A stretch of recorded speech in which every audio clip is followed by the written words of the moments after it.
This week on the Rutledge Perspective, we're going to talk about picking battles, but in the context of surrendering and being in flow. And there's a reason that this came up this week, which was ironic given the week that we're starting. This is actually the start of Black History Month. And so there's an interesting situation that happened with me on Sunday. And I'll talk about that in the context of picking your battles here shortly. But I want to start with this connection of how we respond to things and surrendering to the flow, because that's still the thing we're thinking about in 2021, surrendering to the flow. Now, it's important to remember that surrendering doesn't mean giving up. And surrendering doesn't always mean just remaining silent just to remain silent. However, silence is a big piece of surrender, right? Silence is that space where you just breathe. No, you don't just think, but you feel. What is it that I'm supposed to be doing? What messages am I hearing? How do I stay in flow, make sure I'm staying on plan and on progress, but enable myself to move with the current as necessary? And it's important to have some silence or to remain silent and find those quiet times in order for you to really hear, what am I supposed to be doing? Where am I supposed to go? Am I still in flow? Am I still moving towards my goal and towards the thing that I said I wanted, staying in my purpose? That kind of silence is purposeful silence.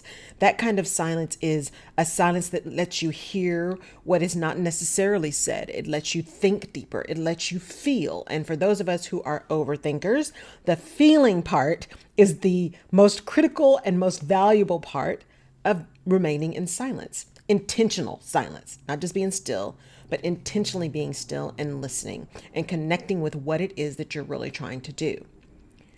And here's the rub. The other side of silence and being still is what Desmond Tutu said, which is, if you are neutral, read silent, in the face of injustice, then you have chosen the side of the oppressor. I will take that in context and say, the other piece of silence is the thing that we often say is silence is consent. If something is going on and it's wrong or you don't agree and you say nothing, then your silence can be taken as agreement. Your silence can be taken as consent to whatever the thing is. But the thing about silence is we often, when faced with decisions or with situations, we have really quick timing to choose how we're going to respond. And we do get a choice. We all have choices in how we can respond. We can't control everything that happens to us, but we can control our response to those. And sometimes our response of choice is silence. But you have to be really honest with yourself about why you're being silent. Are you being silent because there's just nothing to say? You agree completely, everything's good? Are you being silent because you're not quite sure and you need more information, and what you really need to do is ask more questions? So you may be waiting to see if you can jump in somewhere and ask questions.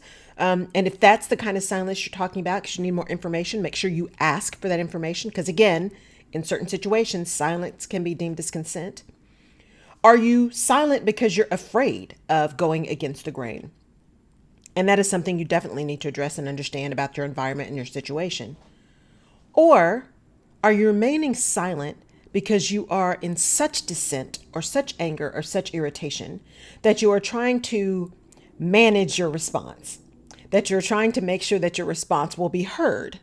So are you trying to decide whether you're going to say, okay, now help me understand how you got to that, versus that is absolutely insane. I cannot believe you actually said that.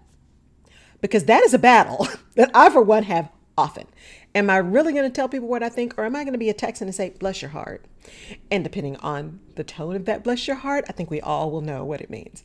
But that silence is the one I really want to talk about. That silence of picking your battles, because when you're surrendering to the flow and you're being in flow and you're trying to decide where you're going to go, there are going to be things that you have to battle.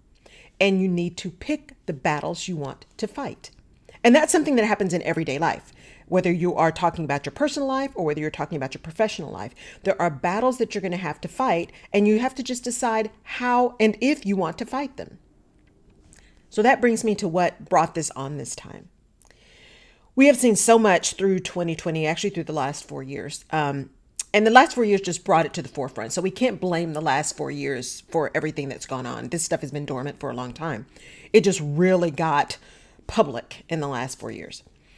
And we're still seeing some of this continue. This situation where, a grown woman is walking behind a child, goading them into responding to her, taunting them, harassing them.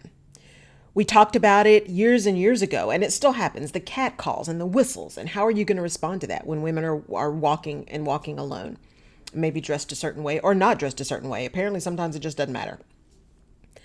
And then there's that goading that is physical intimidation. Someone standing over you, lording over you, getting really close to you, getting in your face, so to speak. And we have to decide in those moments how we're going to fight those battles.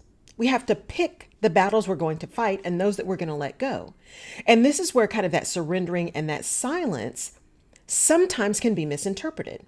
It's why I posted what I posted yesterday, that decision not to fight, to walk away, can sometimes be seen as either a sign of weakness or admission of defeat. But appearances can be deceiving. So what happened this weekend is, as I put out content and connect with all of you, and I'm having a great time doing it, so hopefully this is really resonating with you as well, is I got an Instagram message. Someone I didn't know, someone I'm not connected to, didn't even know this person existed, because there are billions of people on the earth and we don't know everybody.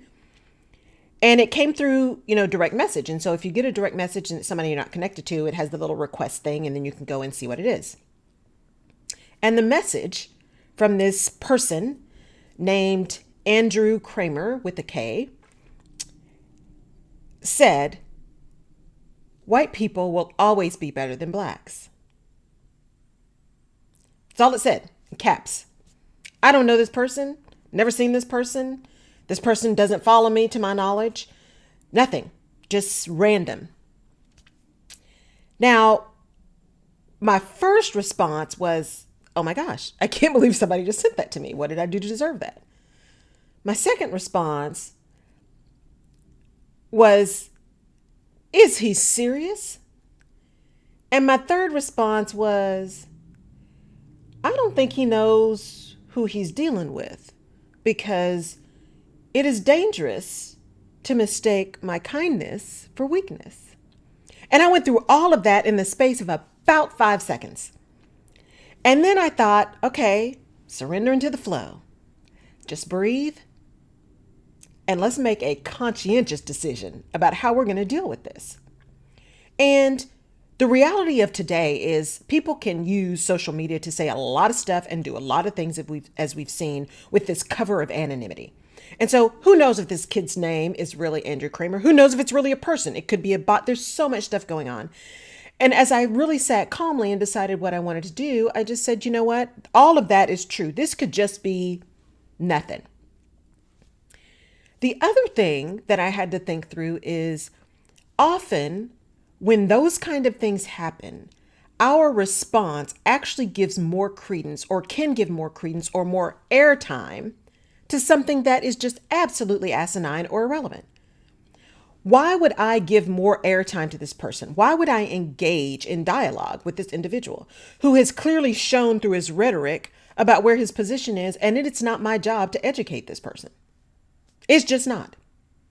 And more importantly, there is real work to be done, and there are amazing people in this world who are all trying to do good work, to live purpose, to make sure that people aren't in pain, to help people transform their careers and transform their leadership so that we can do great work. That whether they're in corporations or whether they're in nonprofits or wherever they are really making an impact on the world, however that is. And we all have bias and we all have issues and we all have challenges. Yet how we engage with people is a choice. And so when I talk about picking your battles, I use that example to say, I went through that roller coaster. Now, it was quick. It was 5-10 seconds. Sent it to some girlfriends who loved them. They were like, oh, no, put him on blast. Here's what we're going to do. I mean, it was all hands on deck. And I loved it because it was like the village just surrounded me and said, no, we got this. right? And then at the end, they all also went through the same thing and said, you know what? That's probably a bot. Just don't even. Now, I did report the person. Who knows if they're going to do anything, but I did report the person. I have not yet decided whether or not I'm going to put them on bigger blast than this podcast, because I might. But the bigger issue is for you guys as you think through how all of this stuff works and how you are surrendering to the flow, staying in your process, and yet understanding what battles you need to fight. Make a conscious effort to make a decision and understand, on the one hand, silence can be deemed consent. Silence can also be deemed as consent to defeat. And depending on who you are, where you are, what the environment is, what the situation is, your response can also be seen as going into battle, or more than just dissent, but absolute disagreement and rancor and failure to fall in line. So picking battles is a lot of mental consternation around, what do I really intend to impact with this? What difference am I trying to make? What am I willing to do to make that impact? And in making that impact and in responding to this situation, am I open enough to be able to hear and understand some information that I didn't hear in the first place? Because depending on what the situation is, what the statement was, it could be that the statement or the words that were used, because words matter, that the words that were used somehow set you off or triggered you, and you didn't necessarily hear context, or you didn't necessarily hear what was going on. Now, let me put a little caveat on that. That is not to justify those people who say things intentionally, that kind of passive aggressive, I'm going to say this ugly thing, but when somebody calls me on it, I'm going to say, that's not what I meant. You just took it out of context. That's not what I'm saying. Because see, that's not true.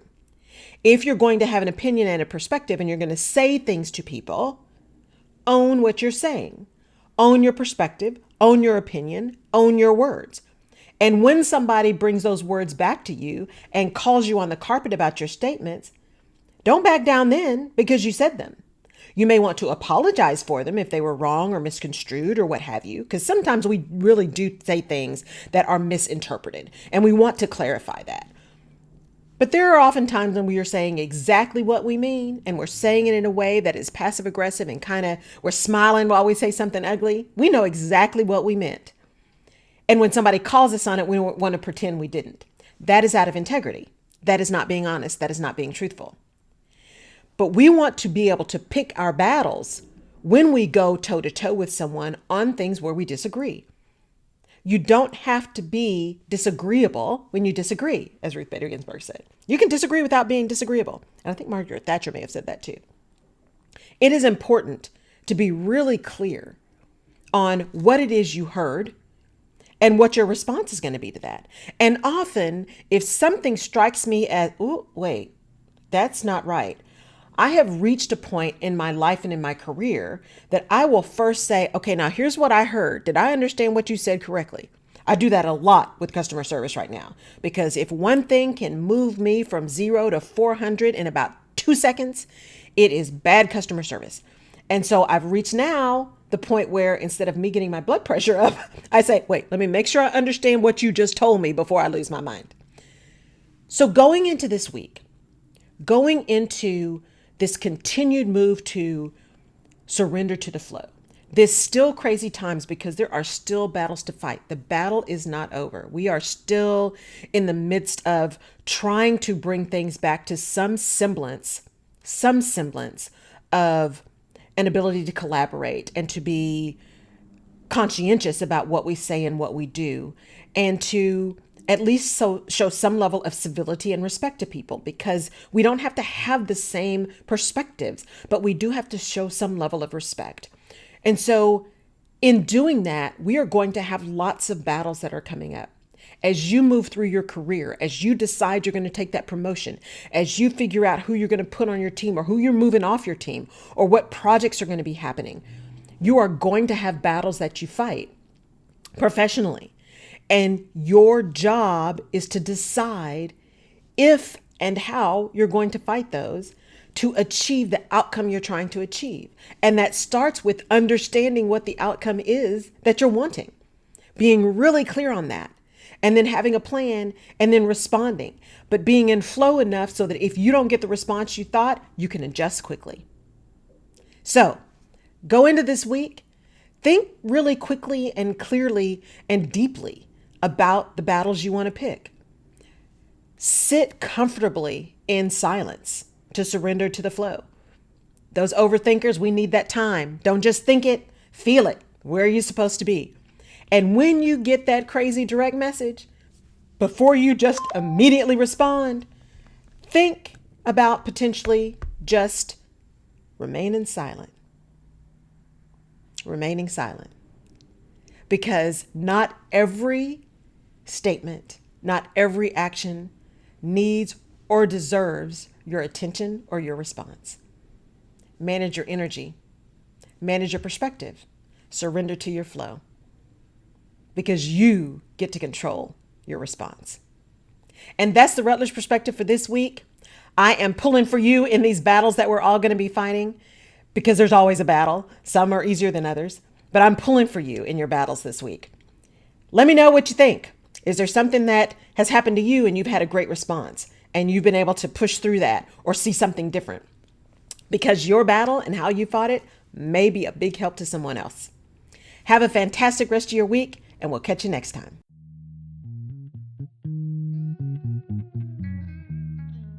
You've been watching The Rutledge Perspective. Thank you for tuning in. If we have given you a different perspective, or if you've learned something new that you hadn't thought about before, please subscribe to the Rutledge Perspective podcast where you get your favorite podcasts, and give us a like on iTunes or Google Play or Stitcher. We really appreciate it. And your feedback is important as well, as we use that to inform our next episodes. You can also head over to my website, laurelrutledge.com, and download a freebie called Where's My Mojo that can really help you get out of your rut or maybe talk you back off that ledge of frustration. You can also find previous episodes of The Rutledge Perspective on laurelrutledge.com. I really appreciate your tuning in. Thank you so much, and we'll see you next time.